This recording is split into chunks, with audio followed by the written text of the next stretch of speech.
Hello, everyone, and welcome back to my channel. Let's learn together. So, today we will be completing activity 8.4.1 of English book of class 9, and you will be finding this activity in page number 117 of your English book. So, let's see what this activity talks about. Let us work on imaginative interpretation. To perform it, you need to.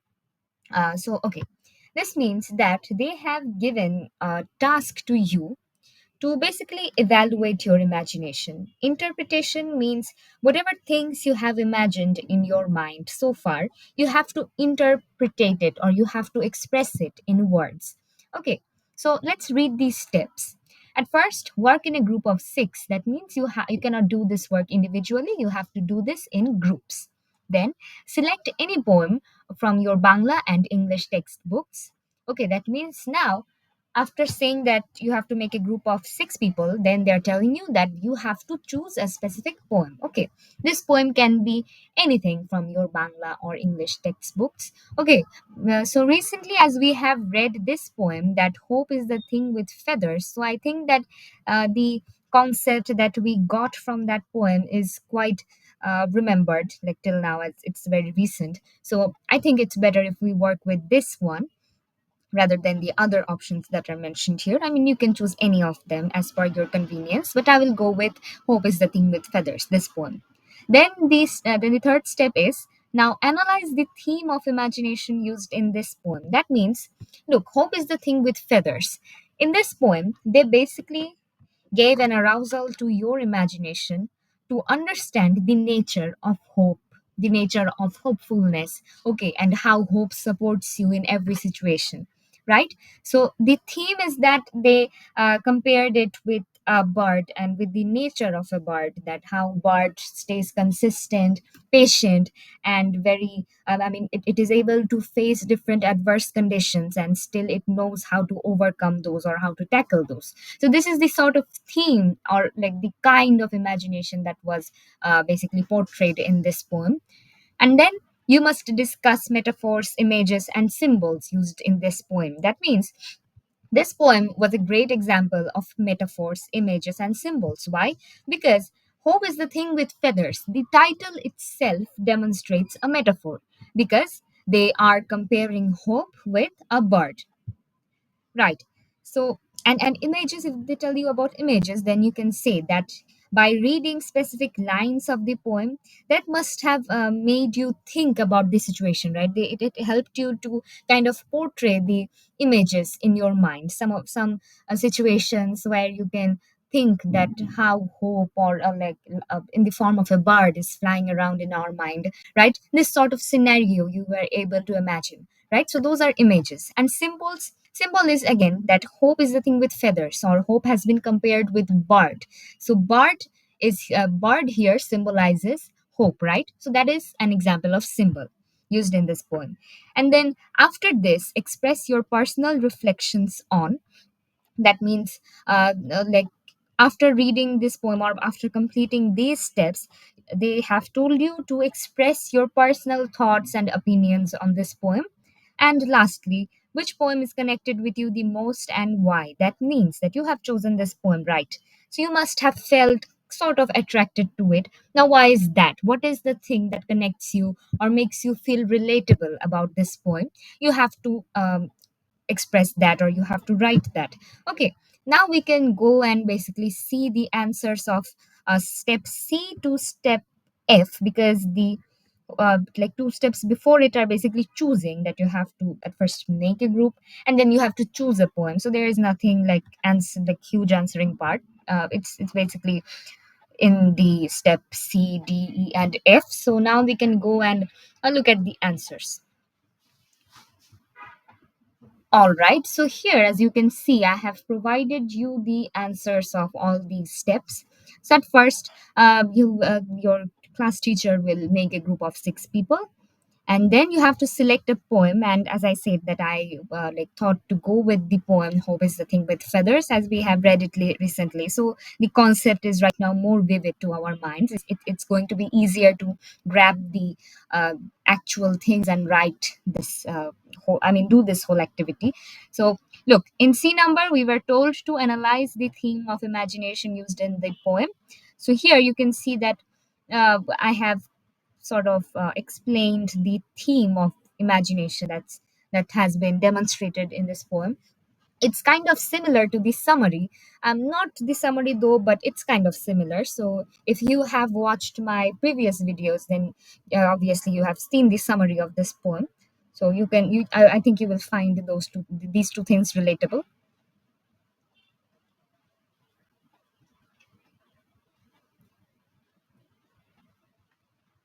I hope you can see the answers clearly.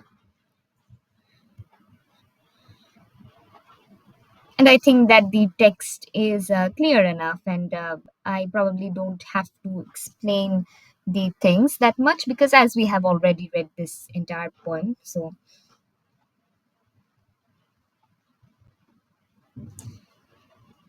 all right, so I think you have seen the number C's answer. Now we can go to number D, that discuss the metaphors, images, and symbols used in the poem. That means the metaphors, okay, and the images and the symbols that were used in this poem have been expressed, has been written here. That metaphors are the primary metaphor in the poem is comparing hope to a bird with feathers, right? This bird represents hope's lightness and resilience. It doesn't need words to communicate. Its presence is enough.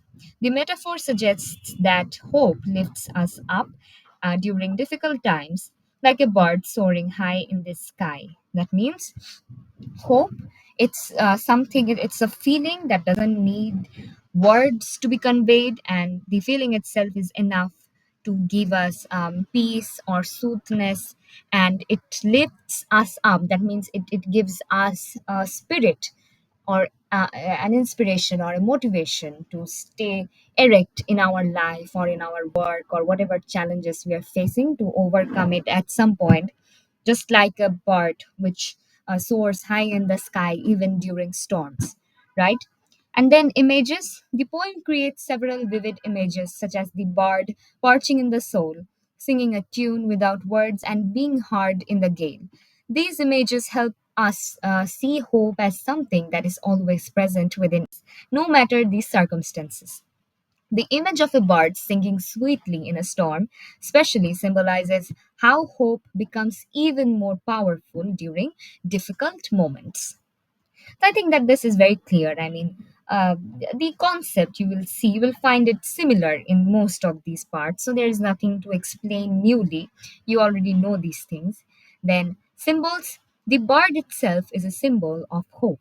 Birds often symbolize freedom, lightness, and the ability to rise above obstacles. In this poem, the bird represents hope's ability to lift our spirits and give us strength no matter how severe the storm. Okay, so that's the thing, that hope was basically, yeah, bird was symbolizing hope here, and they compared the characteristics and the nature of bird with that of hope, so that the concept of hope or the nature of hope becomes more clear to us. And then E says personal reflections. That means they told us to express our personal opinions on that poem. So obviously, you can customize this in your own way. If you have new thoughts that you want to add, then feel free to do it. And actually, you should do it. In fact, you can take more or less idea. You can take more or less ideas from here, and the rest of the things, I think it will be really good if you try to solve it on your own. And then, okay, I can just read this out, that this poem makes me reflect on how hope has played a role in my life. Just like the bird in the poem, hope has been a quiet but constant presence for me, especially in challenging situations. So let's say this is my opinion, that how hope has contributed in my life, especially during situations where I felt very bad, or it was the situations were really challenging. At those times, how hope helped me to stay erect or to stay motivated and inspired to go ahead rather than giving up. Okay. The way Dickinson describes hope as something that never stops, even in the toughest times, resonates with my own experience. There have been moments when things felt difficult, but hope gave me the strength to keep going, just like the bird singing in the storm. I think it's quite clear, and you have received the perception that what kind of answer you might give to this question. Then the last question is that which poem is connected with you the most and why? That means they told you that the specific poem that you have chosen, how come it has connected to you, or how have you felt attracted to it, or how come it is relatable to you. So you will write the answer that hope is the thing with feathers connects with me. Uh, Connects with me the most because it beautifully captures the idea that hope is a force that does not ask for anything in return. It is always there, providing comfort and support without needing to be noticed or acknowledged. The poem reminds me that even in my hardest times, hope is there quietly offering strength, just like a bird that continues to sing no matter how strong the storm. This metaphor feels personal and meaningful to me, making this poem one that I truly connect with. That means basically because this poem or the concepts that this poem rises, the sort of reflections or the sort of descriptions that this poem demonstrates about hope, that is very much relatable to what I have felt about hope, or about the contributions that hope has made in my life. I found that quite relatable to what the poem has described. So that's the reason why I have felt connected or relatable to the poem. Okay, so that's it. I think you have understood the answers, you have seen the answers properly, and like you can take screenshots or you can pause the video and look at those another time. Okay, so that's it. That's all for today's video. I hope you found this video informative, and if that is so, then please like, share, and subscribe. And if you need any sort of improvements in these videos, then let me know in the comment section. For today, goodbye. We will meet in the next video.